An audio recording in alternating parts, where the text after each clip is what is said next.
An observation I've made from watching people do Let's Plays is that 3D gamers and 2D gamers seem to be two different kinds of people.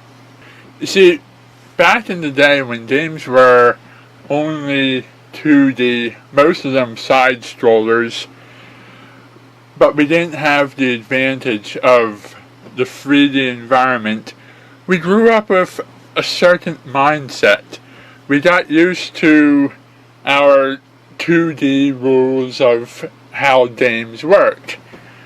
When the 3D world rolled around and games changed and you started having to think of what was above you and below you and to each side of you, as well as what was in front of you and behind you, games became a lot more complicated.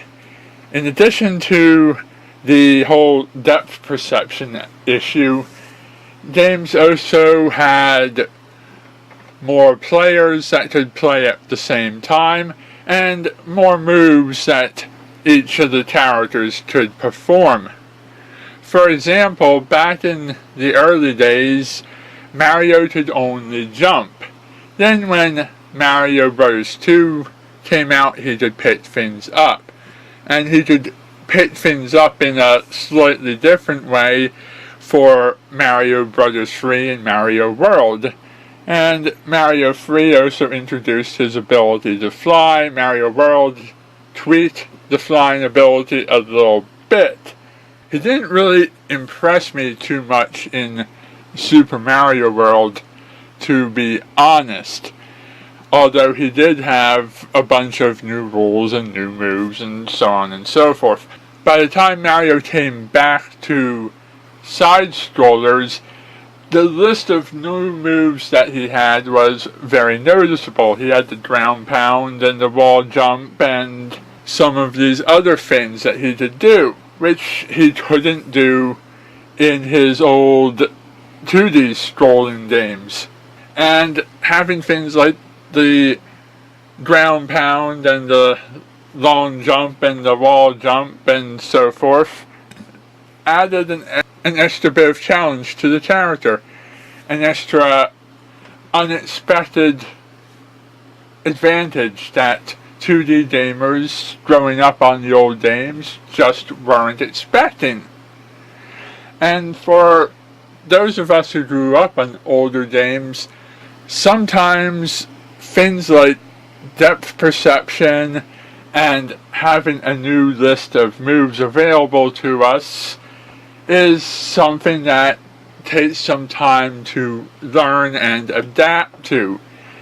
So while games like New Super Mario Bros. Wii U or New Super Mario Bros. Wii aren't exactly challenges for us because they are in the style we're used to, where a game like Super Mario Galaxy we're turned off to completely because we just do not like the old Mario 64 style controls that we never got used to.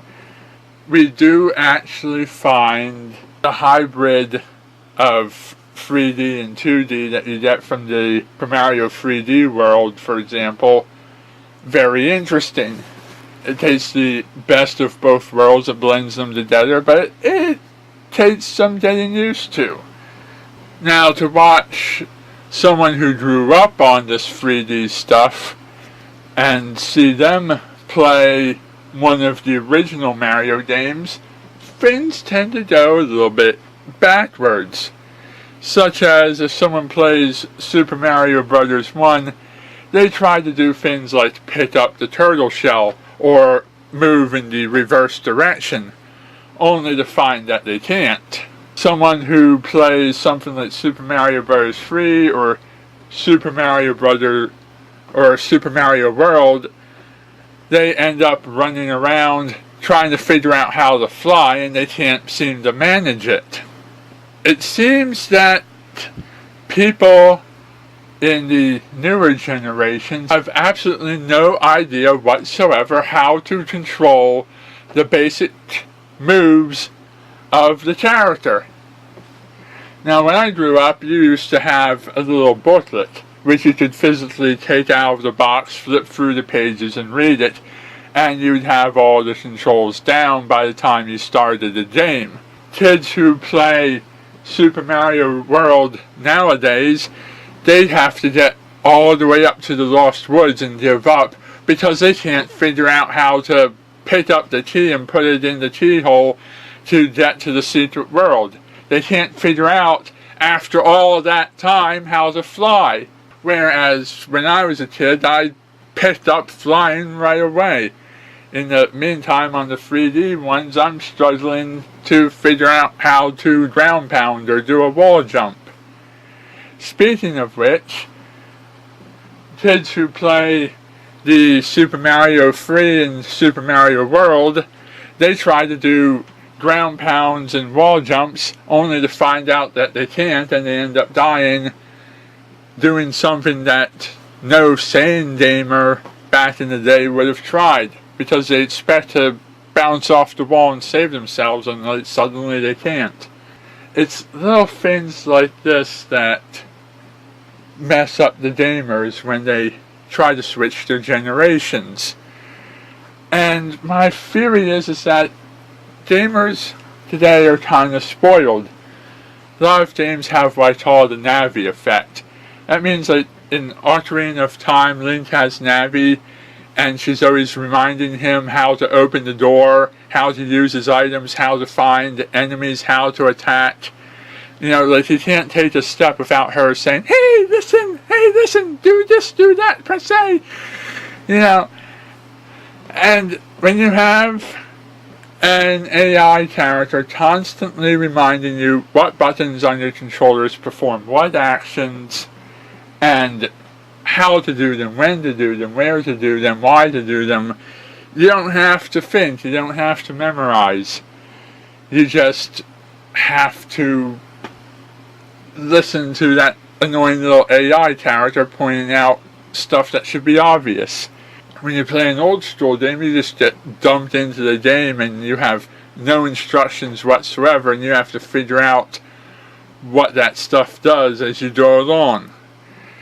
Eventually the game teaches you all on your own, or at least it should, that when you're in various situations you press various buttons and things happen and you get it down. You survive from doing. Newer games, they sort of hold your hand and walk you through that. Other things that happen in newer games is like the way that you have unlimited lives or regenerative health. So many games, it's so hard to die and get game over, where dying and getting a game over happened all the time in the older games. Older games also had cheat codes. Newer games, nowadays, they have unlockable achievements. I don't know, it takes some of the fun out of it for me. But you had to have cheat codes back in the day because the games were so brutally difficult that sometimes the only way to win was to cheat. Nowadays, if somebody cheats in the game, it completely ruins their ability to get their achievements, and it looks like a weakness or an unfair advantage. And another observation, if you flip things around and take us from Mario to Zelda, now we have another interesting phenomenon, and this is where a lot of Let's Players who I see playing old Zelda games, they get the bottle and they run out with the bottle and they try right away to catch the fairy without realizing that they need the net in order to catch the fairy and put them in the bottle. Whereas newer gamers will get the bottle and refuse to catch fairies because they're still looking for the net. It's just the little ways that your brain gets trained to react in different situations. Although, to one advantage I can think through all of this is that throughout the many incarnations of different games, there's very little originality when you get right to the heart of it. A lot of Zelda and Mario games have the same puzzle solving today that they had way back in the beginning. If you see a block in a Zelda game and you see a switch, you know you have to push the block onto the switch. If you see a thwomp in a Mario game, you know the thwomp isn't going to move until you get close to it. The only rule they changed is in 3D world where you could suddenly stand on top of them without getting hurt. If you see a boo in a Mario game, you know the boo doesn't move unless your back's turned to it, and you have to face it to make it stop moving. If you're in a Mario game and you come to a pit and there's a turtle flying in between the pit, you know that if you can't jump that pit, you have to jump off the turtle to gain that little extra distance. That's something that's been in Mario games since the very beginning. It's always been there. It's a puzzle we're very familiar with. It's a mechanic we know very well.